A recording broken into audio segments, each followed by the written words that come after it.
Happy Monday, fam. Welcome back to our leadership tips and best practices.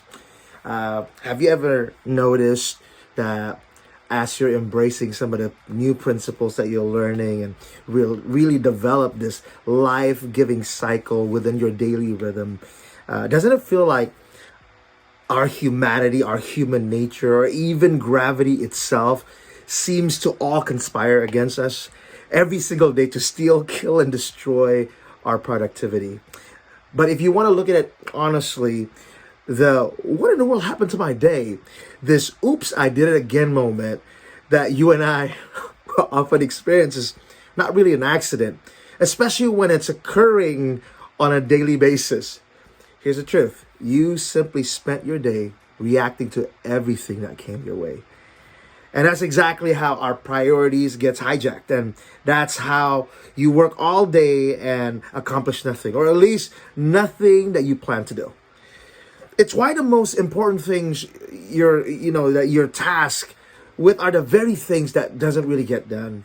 And it's also why we're so exhausted and overwhelmed, getting frustrated day after day because nothing that we actually want to get done gets done. Well, that's an exhausting way to live, especially when you have significant things to do. You can get time and energy. That's what we've been talking about this past few weeks, working in your favor. But unless you get priorities working in your favor too, all you have now is a fun new rhythm and a nifty theory that remains theory but never has entered into the practical. So to overcome this crazy continuous cycle of having unhinged priority, all of us need a strategy, which is what we're going to explore in detail in the next few minutes or so. So I'm going to share my learning with you from reading this leadership book called At Your Best by Pastor Carey Nieuwhof. Now, Stephen Covey, in his book called The 7 Habits of Highly Effective People, Powerful Lessons in Personal Change, lays out a distinction between things that are urgent and things that are important. Covey pointed out that some things are neither urgent or important.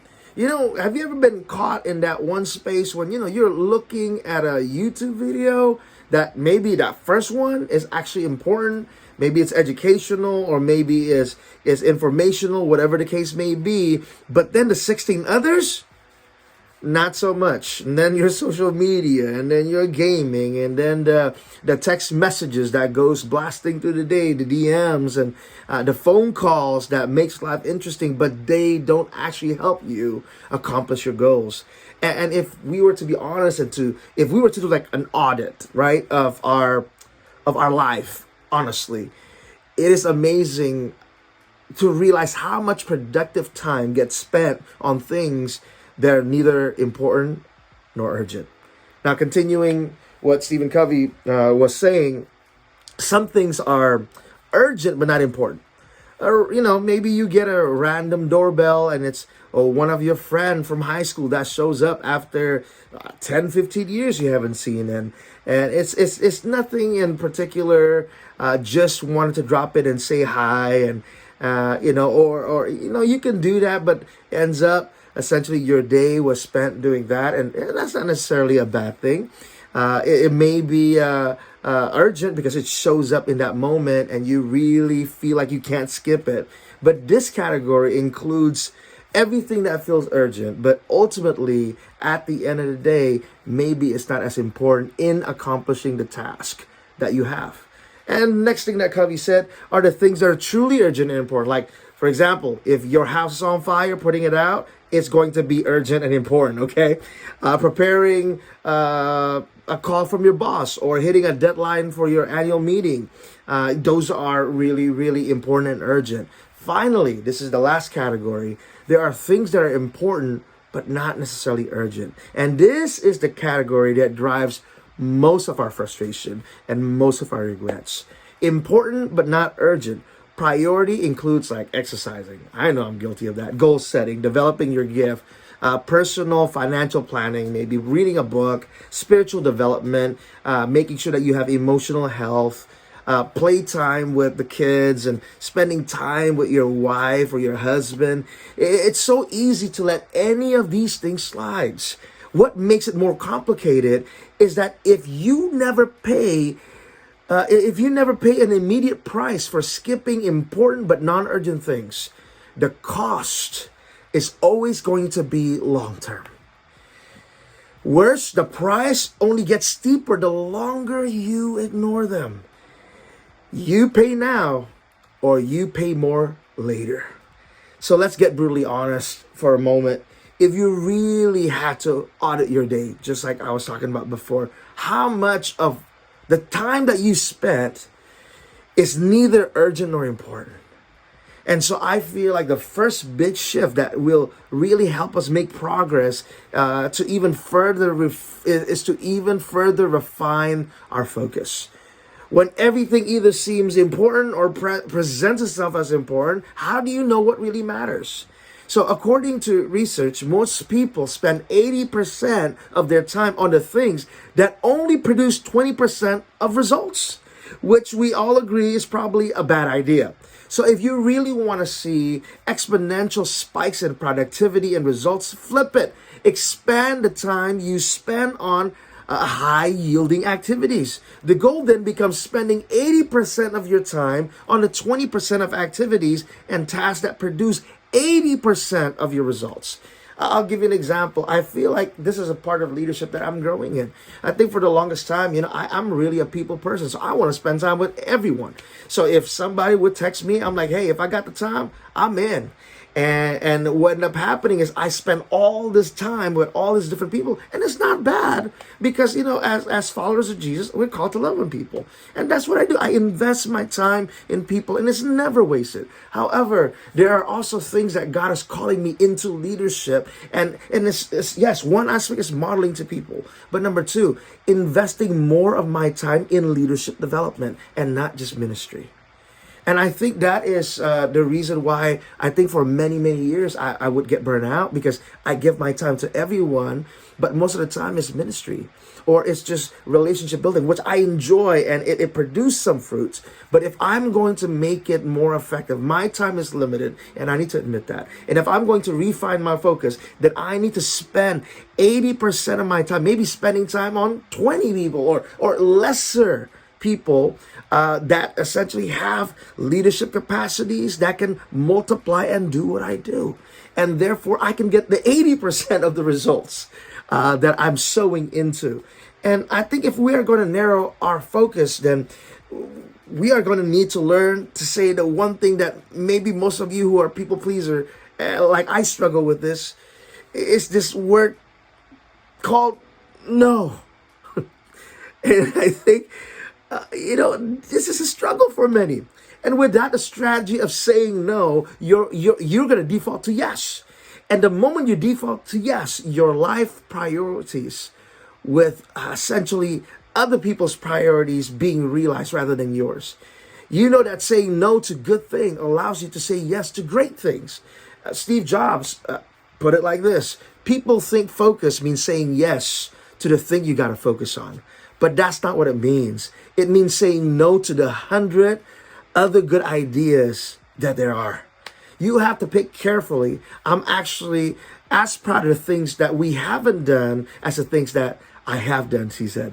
Innovation is saying no to 1,000 things. Wow. Why are we so afraid to say no? And most common cause is the fear of disappointing people, coming off like a jerk, or maybe both. So maybe I would like to give you a couple of tips that I'm really blessed by the book. And it took obviously some practice, but I think it's so clear and it's so simple how to say no nicely to folks. Step number one, tell them that you love to meet them. And that's the truth. In a perfect world, you really would love to meet with everyone. And that's great. And that's an honest place to start. So start there, but don't stop there. Keep moving to the next step. Express empathy. Empathy diffuses tension. Let them know that you understand where they're coming from. You are on their side and want to be helpful even if you can't meet with them. But you have to be firm even when you express kindness. Make sure that your answer is direct and let them know as much as you love to meet them, you're not going to. So saying no maybe sounds a little like this. In order for me to be able to fulfill the prior commitments that I have, I'm going to have to decline. As much as I love to, I'm afraid I can't at this moment. I'm so sorry, but it's not going to work for me right now. I'm just simply not available at this moment. Thank you, but I'm going to have to pass. And what unites all these variations is that number one, they're all clear. There is no false hope. It's just no. And providing a reason, sometimes it's not even necessary. But it can help to say something like, in order for me to honor my current commitments, or because I had to focus on this next project, or maybe for in the near future, I just don't see right now this working out at this very moment. Because here's the truth. We would love to do everything, but we can't. We would love to do everything, but the truth is we can't, right? We can't do it all.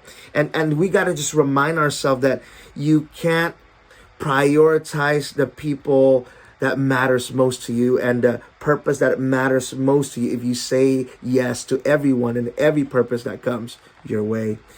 And number four, redirect them. Maybe you can't help them, but maybe someone else might be able to. If there's someone maybe better suited to help them, or another another coach or another person who would be better, send them that direction. And this is the shift, the focus from you having the need to be everybody's savior, and essentially you want to serve them. That's great, but maybe it's also a perfect opportunity to allow somebody else to serve them, and maybe they can even do a better job than you. And so I think that requires humility. And lastly, number five, thank them.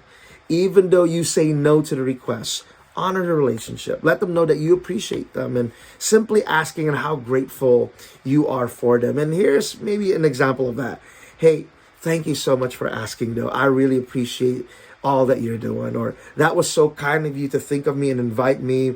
Thank you so much for that. But I'm so sorry that at this moment, it just won't work out. Or I appreciate the invite. I'm really grateful for you and all that you're doing. Hey, thank you so much. See, you don't have to be rude. You can still be gracious. When you're tempted to cave in, remind yourself that because time is such a limited commodity, saying yes to something good now will lead you to say no to something great later. So deciding what you won't do frees up time and energy for the things you will do and will want to do. So I hope this helps you, and I can't wait to see you in the next one. Bless you guys.